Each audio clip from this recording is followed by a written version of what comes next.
Hello, what's up guys? So guy Promzy once again. Welcome to my YouTube channel.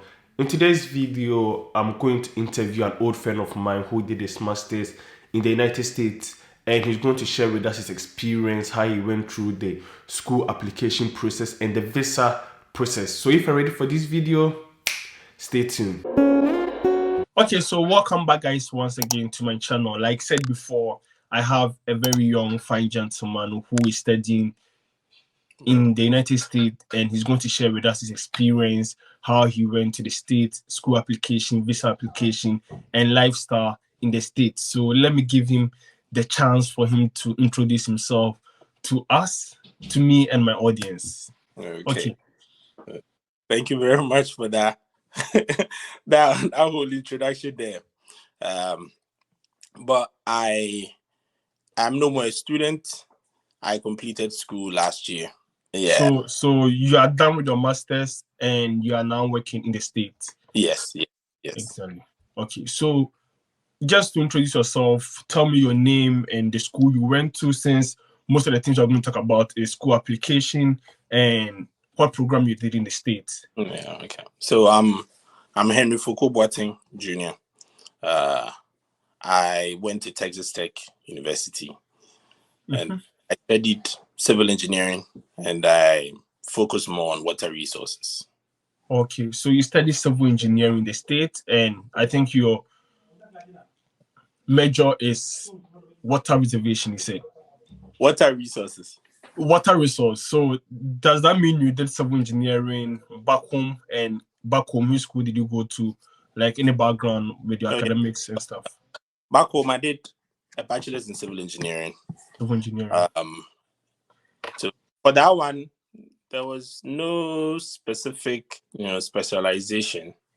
I think I mostly focused on water and structures at the end, though, because getting to the end, they would kind of give you some options to choose from, where you would take more classes in specific, fields in a way. So I think most of the classes I took were in structures and water resources. So one thing I ask most of the people who come here is, why the country? So why did you decide to go to the States to continue your education? Why not other countries like Germany, Canada, or UK? Why did you choose US? So first of all, it's the language. So it's easy to kind of assimilate into the culture. Okay. Since everything we do is in English in Ghana, language of instruction. English is like the official language in Ghana, though. Like, yeah. But I know that we speak different dialects, but officially English is our language. So places like Germany, I knew that it would be difficult because of the language barrier. So for other places like UK and Canada, it was mostly because of scholarships. So I stood a better chance at getting a scholarship from US than UK and Canada. So I had to kind of look at, I had to be realistic and see, okay, which one would be better for you in terms of the scholarship? Yeah. So I want to dive in a little bit on the school application. How was the school application like? I learned in the States you have to do something like pre-application. And how was the whole school application like? How many schools did you apply to? And what are some of the hints or the tips you can give to the people who are watching us and they are looking to apply to schools in the States? Okay, so in total, I think I applied to about 5 or 6 schools. Okay, and to clarify, in the States, you have to pay for application fee when you're applying to the schools, right? Yeah. Okay. So, yeah, you have to pay for application fee. There are some of the schools that you can be able to also apply for a waiver. Yeah, depending on the country that you are from. And sometimes sub-Saharan countries, like, countries in West Africa have that chance to, have their application fee waived. Okay. So in total, I applied to about 6 schools. And I'm not going to say that as soon as I applied and I got it. So it took me 2 years. So for my first year, so that is something that, I would I'll talk about, because in my first year, I applied to 3 schools. I think I applied to University of Florida. I applied to West Virginia University, and I applied to Notre Dame University. And I didn't get admission from West Virginia, and I also didn't get admitted at Notre Dame. But University of Florida picked me, and the offer that they were giving me, honestly, was not that good. Like, if I'm to look at how much I will pay and everything, it was so much. So I was like, okay, let me be realistic and figure out what will be the best course for me. So what I did was I deferred. Yeah. So the reason why I deferred was so that maybe the next year, I'll try to talk to the school and, try and get a better offer. Try to talk to a couple of lecturers to see if they get some funding. So if, anyone is trying to do this whole school thing, and maybe you try the first time, you're not getting that particular package that you want, or that particular package that will help you come, honestly, don't give up. Like, just try it again. The best thing you can do is defer. Do not reject. Do not reject the offer, yeah, but you have to defer, because so you don't know what might happen the following year. Exactly. So that speaks more into what I'm about to talk about reaching out to lecturers. So before you apply, right, always better to reach out to, whether it's a graduate coordinator or a professor in that school or something, just send them a short message. So if it's a graduate coordinator, you introduce yourself. I'm Henry Foko Boateng, a prospective student of so university. I'll be applying to this program this, year, and I wanted to know the scholarship opportunities that are available. You understand? So that is for the graduate coordinator. If you are reaching out to a professor, it's the same introduction. You introduce yourself. You make him know that maybe you've read through his works. You've read through his papers, and you feel like your research interests align. So in that case, you'd want to work with him. It would be an honor to work with him and everything. And if you would like to set up something, maybe a Zoom call or whatever, so that you guys can talk, that's like a good way to keep the conversation going.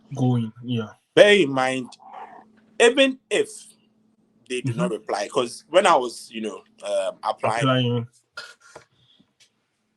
I used to send those emails like crazy, like cold emails. I used to send them like crazy. So it's not like once you send the email, you are going to get a response from there. No. Some don't respond, but some do respond eventually. Yeah, some don't respond. Some take time. Some will get back to you. As soon as you sometimes maybe email them, they might get back to maybe in 3 days or 4 days. Oh, okay, cool. In 4 days, that's like pretty quick. So yeah, that's why the content of your email matters. Okay. It shouldn't feel like it's a generic email. Like it's an email that you send to anyone. That's why it's good to just read a little bit about their research, what they are doing right now, or what they've done before. Then you try and align the email and be like, okay, I have read through your works. I feel like this and this topic is interesting. You talk a little bit about their conclusion in just a sentence. You don't have to because it has to be something that you can read quickly and know that it's for them. Yeah. So you add that. That's a good one, because I know some people go through the application and they complain that they don't get feedback from their professors. So it could be that maybe the emails or the code mails they are sending is generic, like they've just written an email for everyone. And I think if they read through, they realize that this thing is not special. Like, it's something this student is just forwarding to any person he comes across on the website. Yeah, that's true. And there are some of the professors too that your email can be good, but they will still not, reply. So sometimes, it's a bit of both. Yeah. And okay. I would like to find out, when you're applying to schools in the States, do you have a portal where you go and look for the schools, or the school application is done on the school's website only?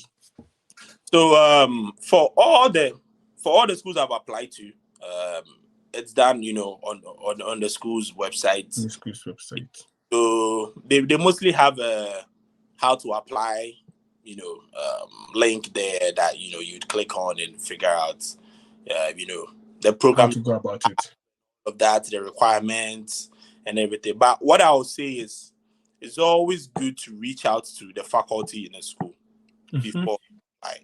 So listen, even if they do not reply you, right, they have seen your name. Okay. You understand? So during, the whole admission process and everything, when they are looking at the applicants, they know this guy. They might not even remember the reason or where they know your name from, but your name might resonate to them. Like, they might feel like, oh, this is familiar, and people are, more likely to draw towards familiar. Exactly. You don't know the edge that that will give you. So I always advise people that, hey, reach out.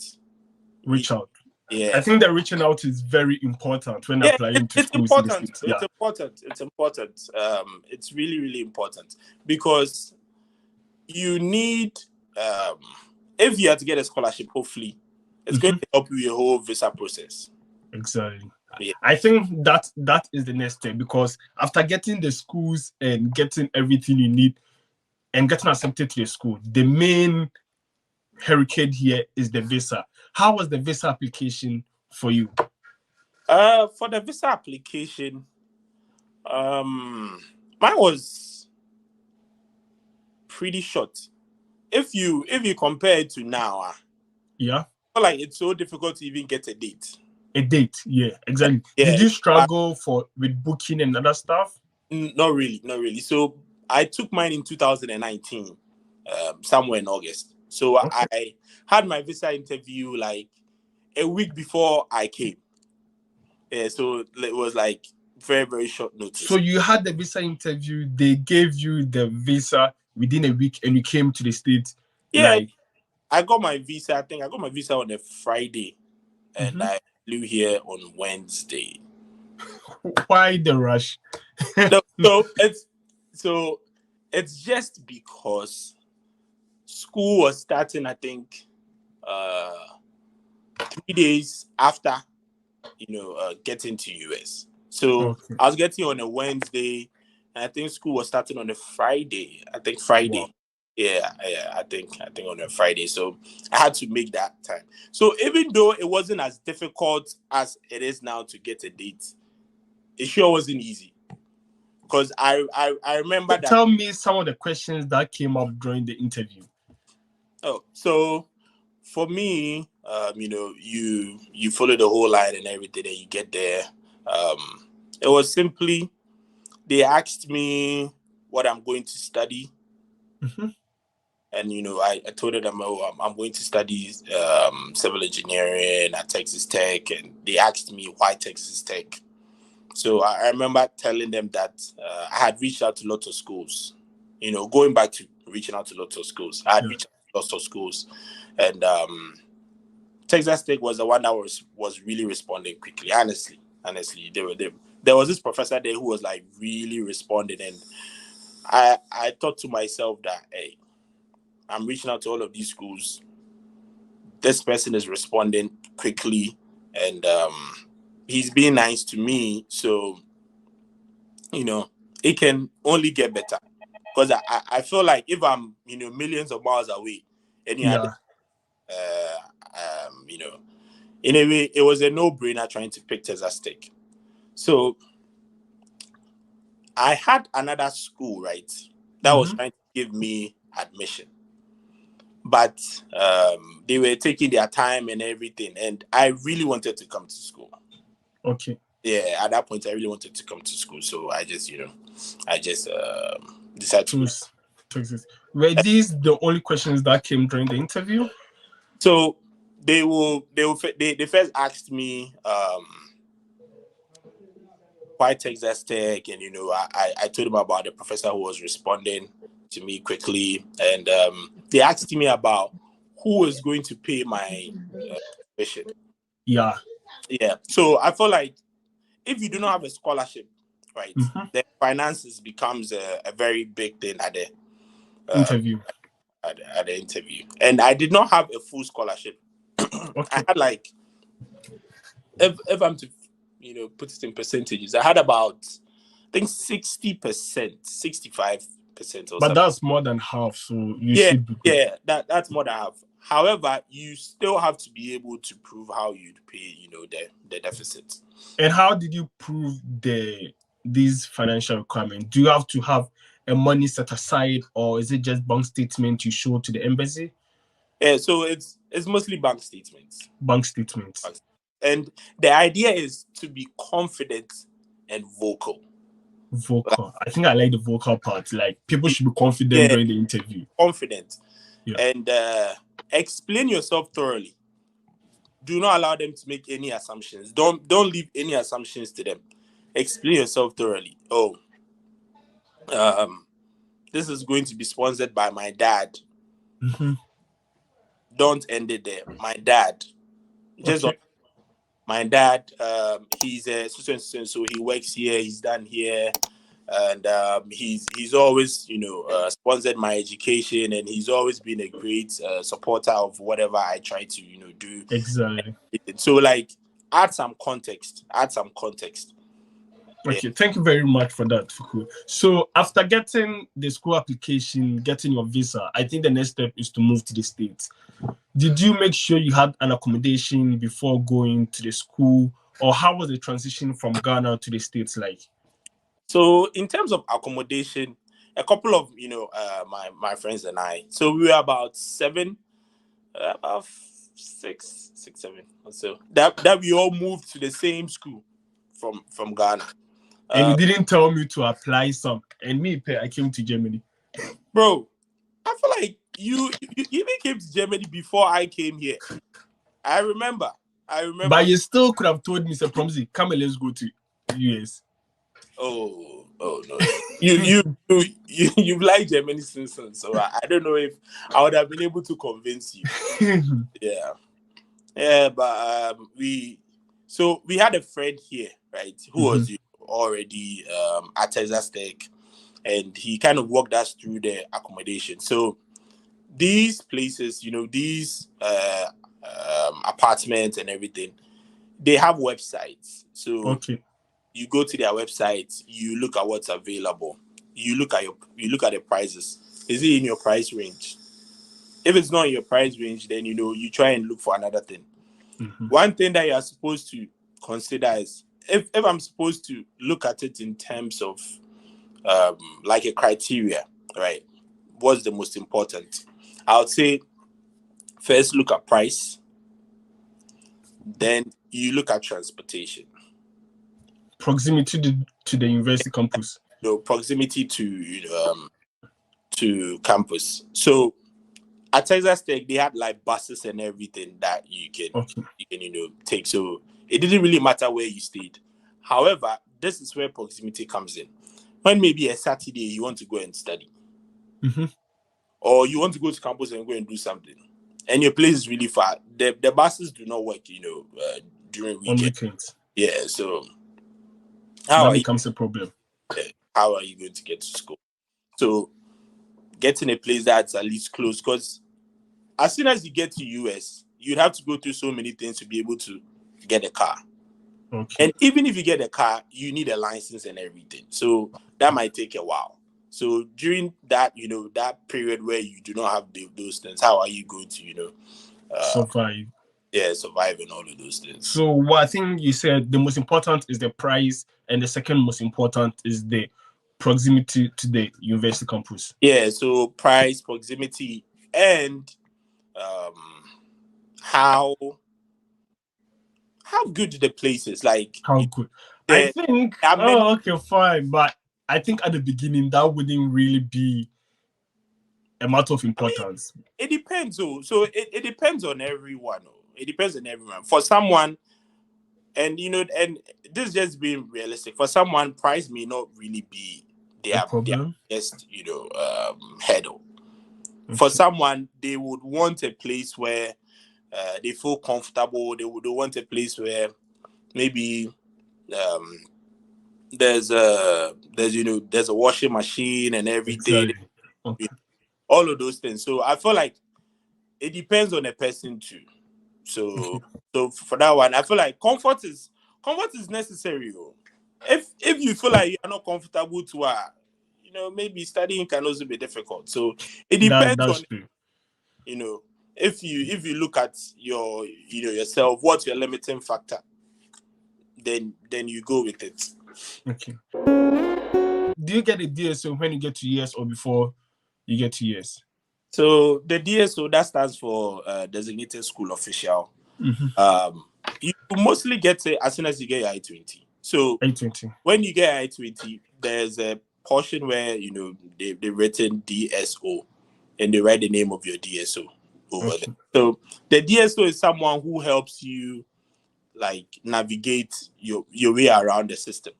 So when you get to US, you mostly go and see your DSO. They will check your things and try and enter you into the system, or or whatever. Ask you how you're taking the place, how you doing, how you're fitting in. Try and get your address and everything on file.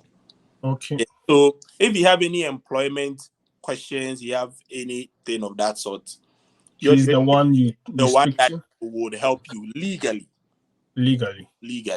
Yeah. Okay. So legally, they are the one who will help you. If you have any questions, you have any questions about employment and all of those things, apart from the legal standpoint of the DSO, they are also sometimes career guide, career counselors at school that you can reach out to. Or better still, you have, senior course mates, those who've been in the system for long. Because I feel like that's even what helped me the most. Yeah. If you go to a campus where you know people, exactly, where people that are like you.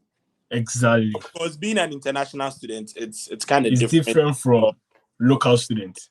Someone who's local, because there are certain restrictions that we face. For example, you cannot be able to work more than 20 hours. I was just coming to go to that. Yeah. How was students' life on campus, combining work and studies together? What are some of the difficulties you get as international student, and how is it in general? So combining them, it's not as difficult, honestly. It's not. Yeah, because I took about 3 classes, right? Yeah, I took about 3 classes as compared to what we are used to back home, taking about 8 classes or something. Yeah. So it's more about finding a job that fits your schedule. Exactly. So for example, for me, I was a graduate research assistant. So that's like something like a TA-ship, right? Yeah, except I do not teach. I just do like research. Okay. But, go on. Sometimes go online and try to figure out some things. Maybe find some code or Exactly. Yeah, or whatever. But I was a graduate research assistant, and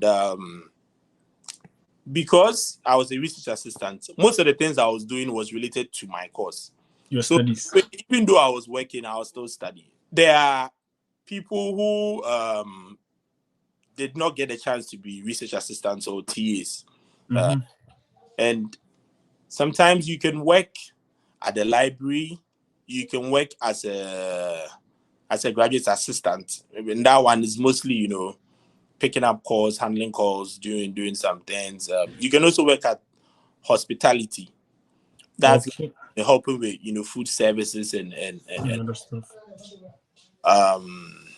So there are different jobs. There are even IT jobs in school. Okay, so but I learned in the States, students are not allowed to work outside campus, right? Yeah. All these jobs should be done on campus. Oh, okay. So You're that's not good. outside. However, there is something called CPT that allows you to work outside. Okay.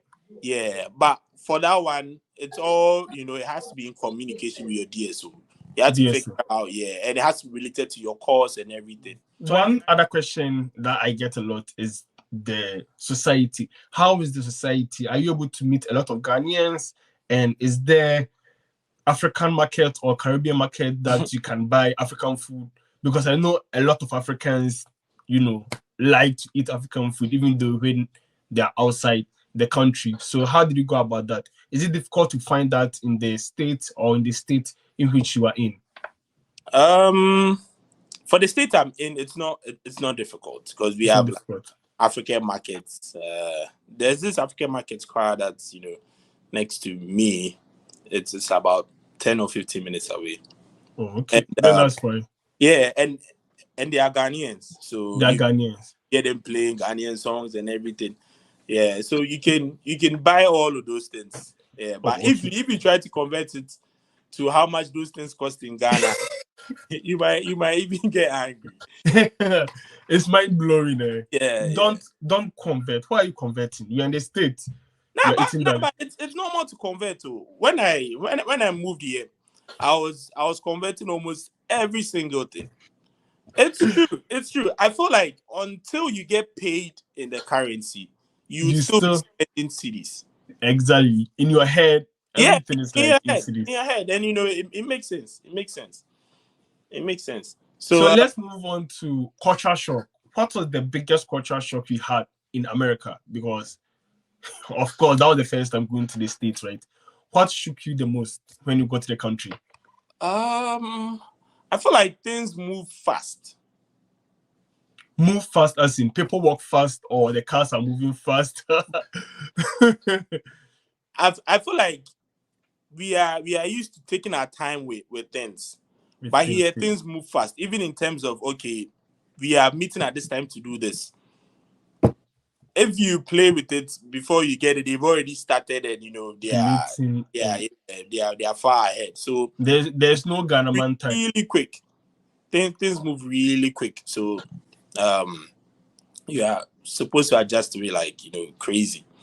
But that's what I'm saying. One thing that helped me was I had like a call of people, call of friends. We were like about 6 or 7. So we were all there for each other in some ways. And the shock wasn't that much because I felt like we bounced it off each other.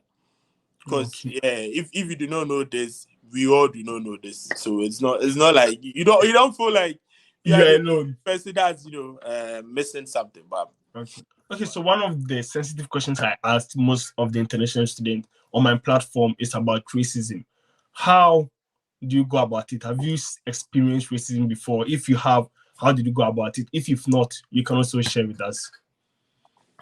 So for me, honestly, I have not experienced racism. Yeah, but the fact that I've not experienced it doesn't mean it does not exist. I feel like in the school circles, it's not evident. Maybe in the outside world somewhere, but in the school setting, because it's a more diverse community. There are blacks, there are Americans, there are Asians, there are like people of Caribbean, people from different sorts of places. So I feel like with that one, since it's so diverse, you don't experience things like that. I experience things like that. So okay. Thank you very much. Okay, so you said you are no longer a student. You are now done with school and you are working. I would like to have you on this channel again so that you tell us or you share with us your experience on how you're able to transition from the student visa to as in yet a working visa or whatever. Yeah, that's fine. And one thing I would want to add is when you are sending professors, these emails, right? Always try and add your resume too. Your CV. Yeah. Okay. Thank you very much for coming to my channel. Do you have any last words for people who are looking to apply for schools in the States who are already in the process or about to start the process? You even let me finish now. Thank you for working. You let me finish what that's okay. I'm just kidding. So what I have to say is that if you try for the first time and it does not work out, do not give up. Like, because I had to do it 2 years. Like, went through the first one, I didn't really get what I wanted, and I had to do it again. So, if you've tried it for the first time and you are keen on coming, and the first time it's not working, it does not mean you have to give up. I feel like if you do the first time and it does not work out, you learn from your mistakes. Exactly. Yeah, and one thing is, the other thing is, we should not be too picky, because honestly, every school here has been able to pass some kind of accreditation, so every school is kind of a good school. Okay. Yeah.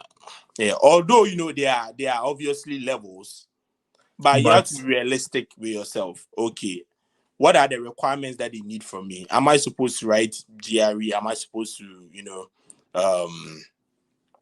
write GMAT or whatever they need from me? Will I be able to write it? Okay. And maybe I've written it. What's my score? Okay. Yeah. Thank you very much once again, Fuku, for being here. And like I said, I would like to have you again on the channel. So, bye. Okay, so we've come to the end of this video. I hope you find this video very educative and informative. If you did, don't forget to like this video, put a nice comment in the comment section, and subscribe to the channel and join the community. Like always, the name is Promzy, and I'm signing out. Peace.